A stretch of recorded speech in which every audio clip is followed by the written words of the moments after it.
Queridos pais e graça a todos vocês, amados, que bênção, alegria, uma satisfação poder estar dando continuação no nosso estudo, nas nossas pré-aulas para a Escola Bíblica Dominical. Essa lição, essa revista é do primeiro trimestre, nós estamos agora em 2020, e o título dessa lição é A Raça Humana, Origem, Queda e Redenção. Essa revista é uma revista da CPAD, Estudo para Adulto. Alcançamos também a lição de número 12, que tem o título Jesus, o Homem Perfeito.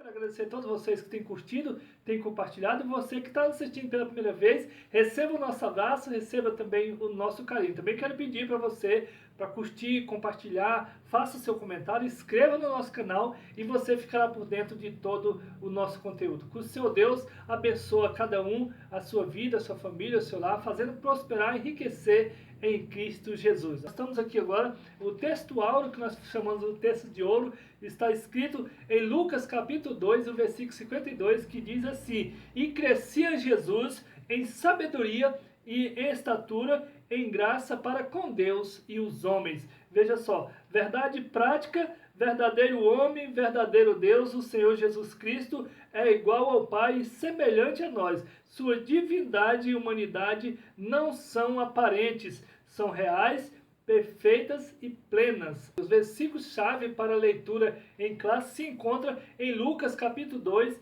o versículo 40 e o versículo 52. Você pode estar lendo aí e nós vamos ganhar tempo aqui no nosso vídeo.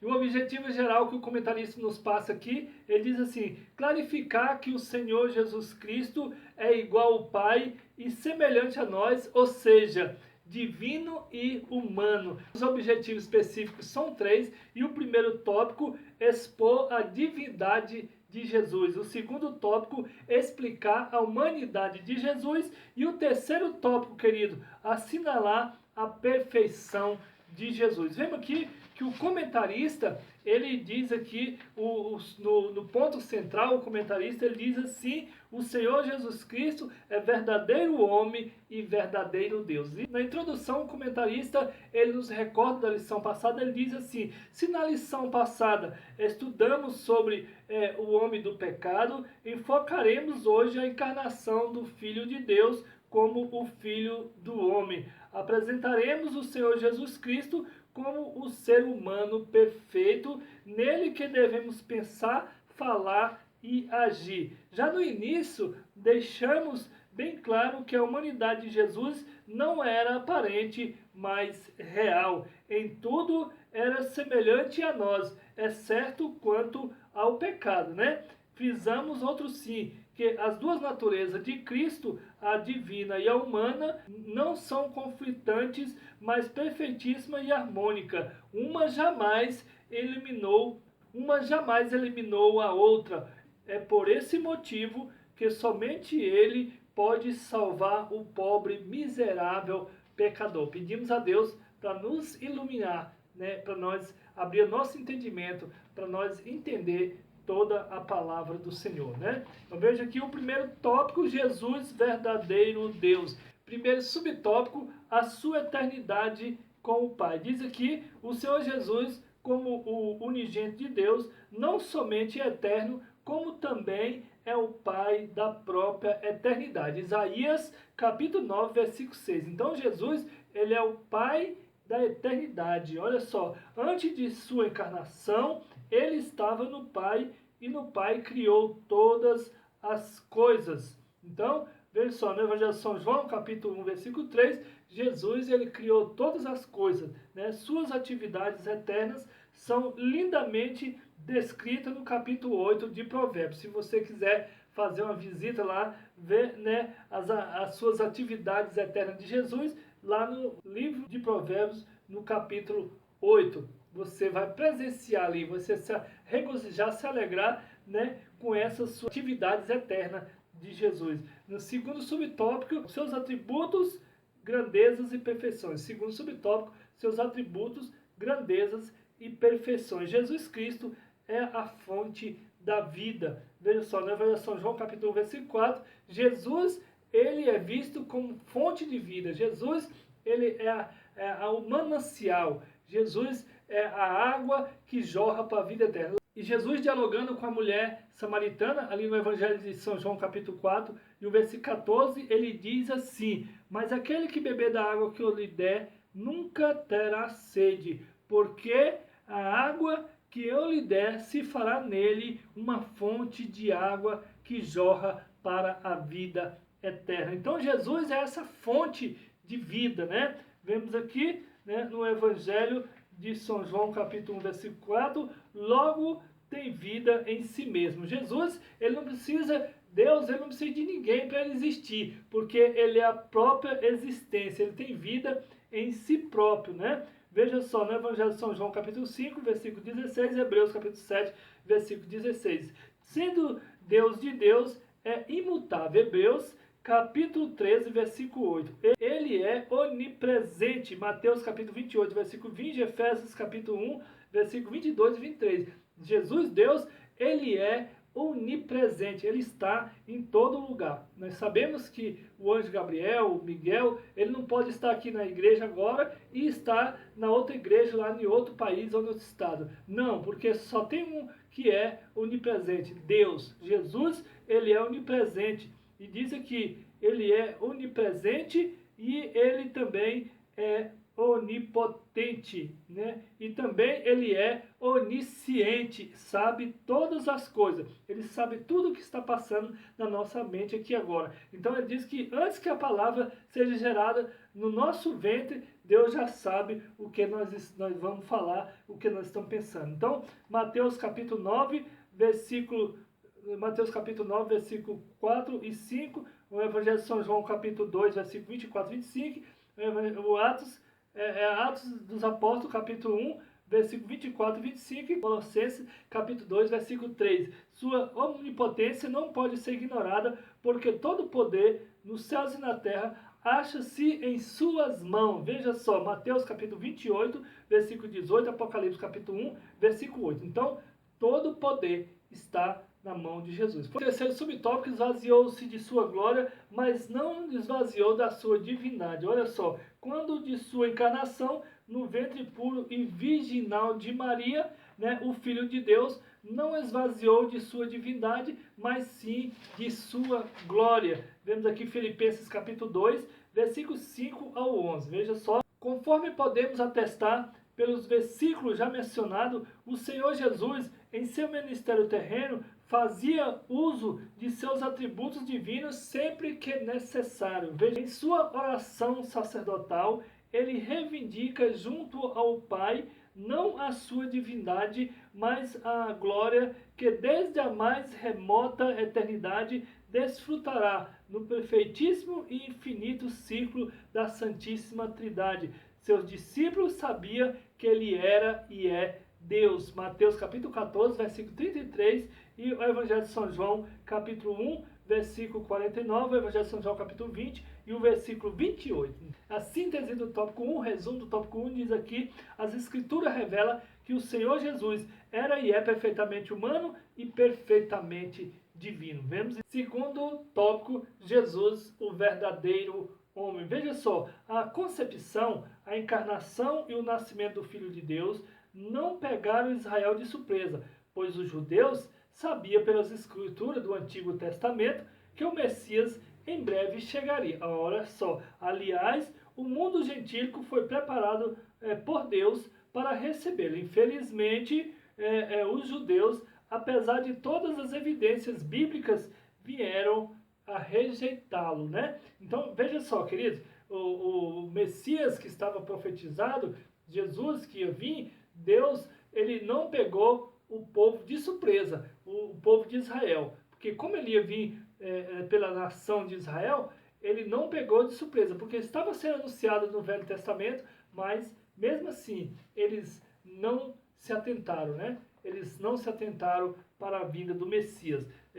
Primeiro subtópico, Jesus estava no seio do Pai. Olha só, antes de sua encarnação, o Senhor Jesus achava-se no seio do Pai. No Evangelho de São João, capítulo 1, versículo 18. Aonde que Jesus estava esse tempo todo? Porque ele só foi revelado a nós aqui, né, no Novo Testamento. Olha só, Jesus, antes, no Velho Testamento, ele era só Deus. Ele, no princípio, ele não era conhecido como filho. Ele só foi revelado como filho aqui no ventre de Maria, aqui na terra. Né? A partir desse momento, pelo Espírito Santo, porque Maria não teve relação com José. Jesus ele foi gerado pelo Espírito Santo. Então, a partir desse momento que Maria deu à luz, aqui, aí foi revelado, né, como filho. E também ele foi revelado ao mundo a partir do momento que ele foi batizado ali na água do Rio Jordão. Quando ele saiu ali, ficou todo mundo conhecendo que era o Filho de Deus, né? Olha só, queridos, então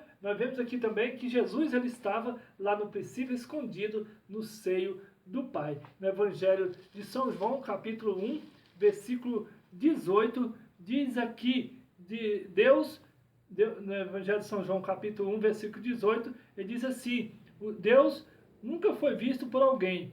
O Filho unigênito que está no seio do Pai, este o fez conhecer. Então, Deus, ele não foi conhecido por ninguém, mas Jesus, o Filho, né, Deus fez conhecer a todos nós, né? Então, mas não devemos supor que ele estivesse inativo, quer dizer, sem fazer nada, né? Que ele não tinha, como diz, ele não tinha utilidade nenhuma. Não, ele estava lá e também a trabalho. Pelo contrário, o Senhor, ele é eterno e o Pai da eternidade. Participou ativamente da criação do mundo. No Evangelho de São João, capítulo 1, versículo 3. Então, Jesus ele estava ali na criação do mundo. Diz a palavra do Senhor no Evangelho de São João, capítulo 1, versículo 1, que diz: no princípio era o Verbo, e o Verbo era Deus, e o Verbo estava com Deus. Veja só, ele é o Verbo de Deus.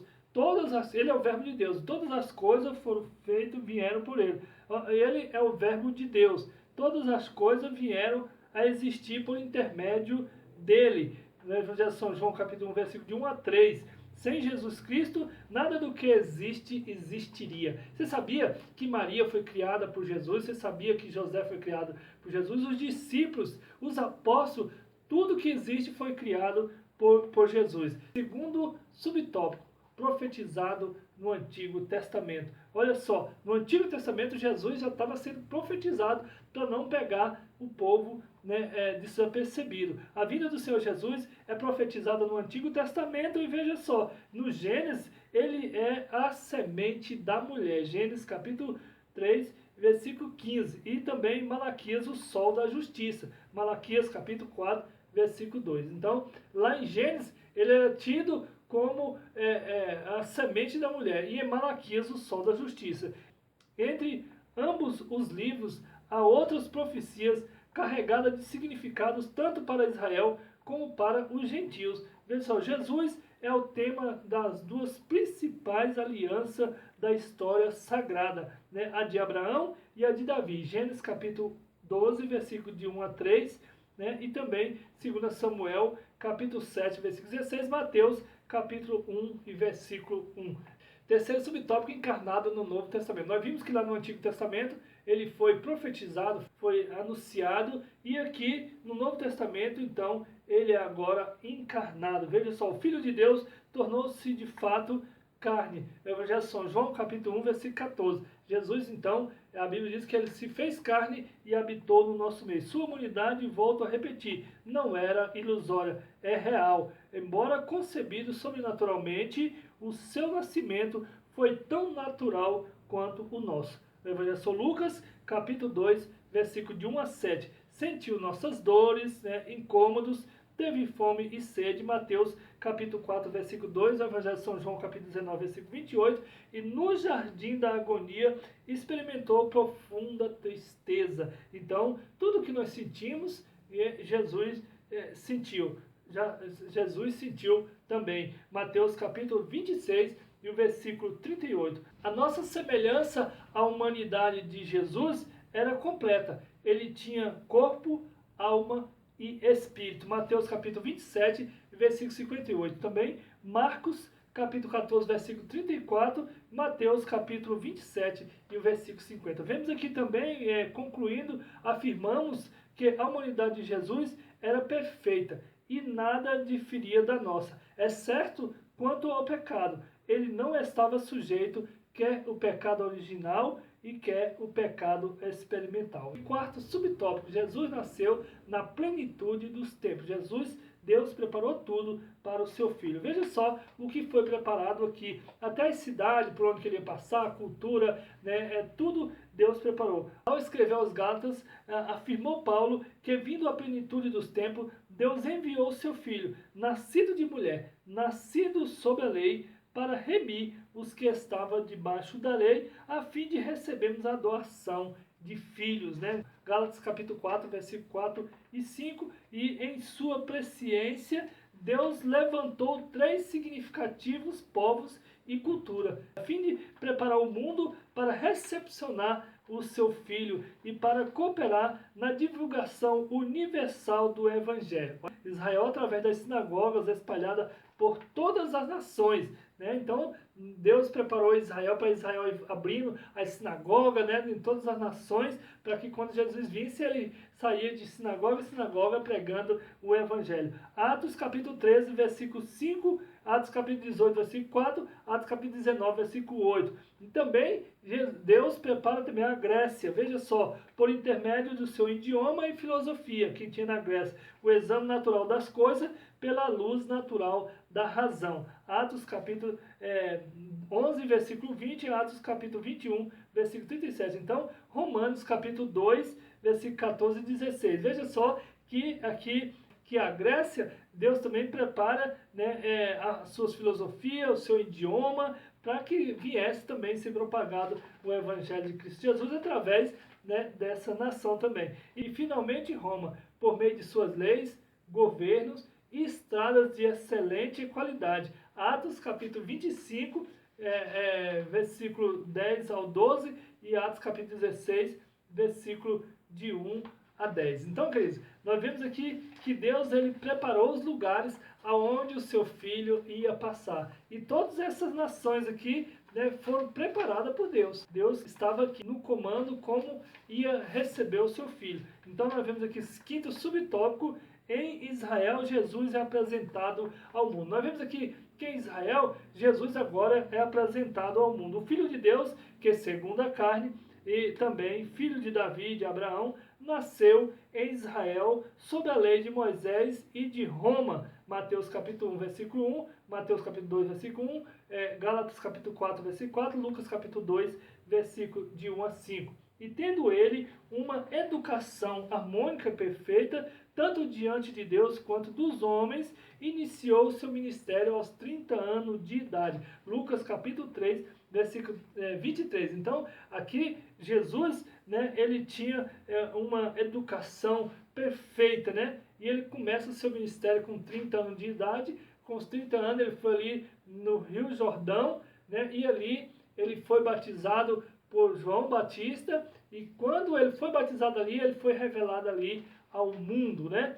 Então todos ali agora sabiam que era ali o Filho de Deus. E conforme veremos no próximo tópico, o Senhor Jesus foi em todas as coisas o mais perfeito dos homens. Síntese do tópico 2. O resumo do tópico 2, Jesus estava no seio do Pai, sua vinda ao mundo foi profetizada no Antigo Testamento e cumprida no Novo Testamento. Terceiro tópico, Jesus, o homem perfeito. Vemos aqui o primeiro subtópico, a humanidade de Jesus. Vamos ver aqui, Jesus como ser humano, ele diz aqui, afinal, o Senhor Jesus era ou não era um ser humano semelhante a nós? Aí ele diz aqui, sim, né, era semelhante a nós, melhor do que nós, pois não estava sujeito quer ao pecado original ou quer o pecado experimental. Então, Jesus era semelhante a nós, né? Mas a única coisa que ele não fez foi pecar, né? Primeiro subtópico, a humanidade de Jesus. Veja só, a humanidade de Jesus Cristo não era aparente, era tão real quanto a nossa. Em momento algum, ele usou a sua divindade para suprir as suas carências humanas. Olha só, não transformou pedra em pães, nem fez brotar água da rocha para aliviar sua fome e sede. Mateus capítulo 4, versículo 4, e o Evangelho também de São João, capítulo 4, versículos 7 ao 10. Todo milagre que ele realizou foi em favor dos que procuravam. Marcos, capítulo 1, e o versículo 34, né, e Lucas, capítulo 7, versículo 21. Todo milagre que Jesus fez era para ajudar as pessoas, né? As pessoas carentes que vinham, que procuravam a ele. Não usava da divindade dele, que ele poderia usar e ele não usava. Ele só usava mesmo pela necessidade das pessoas. O Senhor Jesus era um homem de dores, experimentado nos sofrimentos humanos. Nosso perfeito sumo sacerdote. Isaías, capítulo 53, versículo 3, Hebreus, capítulo 7, versículo 26. Vemos aqui o segundo subtópico, Jesus, o último Adão. O primeiro Adão fracassou no Éden. Nós vimos que Adão, né, o primeiro Adão ali, tinha de tudo, tinha toda a fartura, tinha toda a bonança, e ali ele fracassou, ele pecou, tendo de tudo. E nós vemos aqui, e o último Adão triunfou no deserto e no Calvário. Veja só que Jesus, o último Adão, ali no deserto, no Calvário, ele triunfou sobre a morte, né? Ele venceu tudo por nós. Diz aqui Gênesis capítulo 3, versículo 6, 23 e 24, Mateus capítulo 4, versículo de 1 a 11, Mateus capítulo 28, versículos 6 e 7. Olha só, embora divino, Jesus não era menos humano que Adão. Na plenitude de sua humanidade, venceu todas as tentações por nós, para que nele fôssemos vivificados. 1 Coríntios, capítulo 15 e o versículo 45. Né? A Bíblia diz que todos os pecados instituídos ficaram da glória de Deus. Mas Jesus, aqui, né, em Cristo Jesus, nós somos vivificados. Quando olhamos para o Senhor Jesus Cristo, concluímos que a humanidade não foi um fracasso, porque apenas neles somos plenamente redimidos. Hebreus capítulo 12 e versículo 2. Terceiro subtópico, a perfeição espiritual e moral de Jesus. Veja só, como já frisamos, o Senhor Jesus, embora dotado de uma natureza humana igual à nossa, jamais esteve sujeito ao pecado original e nem ao pecado experimental. Eis o que escreveu o autor a Epístola aos Hebreus, porque nos convinha tal sumo sacerdote santo, inocente, imaculado, separado dos pecadores e feito mais sublime do que os céus. Hebreus capítulo 7, versículo 26. Tanto no falar como no agir, Jesus era perfeito. Nenhum dolo ou engano achava-se em seus lábios. 1 Pedro capítulo 2, versículo 21 e 24 diz aqui, ele era perfeitíssimo em todas as coisas. Ele é o nosso excelso modelo. Efésios capítulo 4, versículo 13. Vemos aqui a síntese do tópico 3, o resumo do tópico 3, Jesus semelhante a nós, melhor do que nós, e não estava sujeito quer ao pecado original, quer ao pecado experimental. Em nada ele pecou. Então, terminando aqui a aula de número 12, queridos, fica aqui meu abraço, meu carinho a todos vocês, a paz do Senhor Jesus, e até a próxima aula, se assim o Senhor o permitir.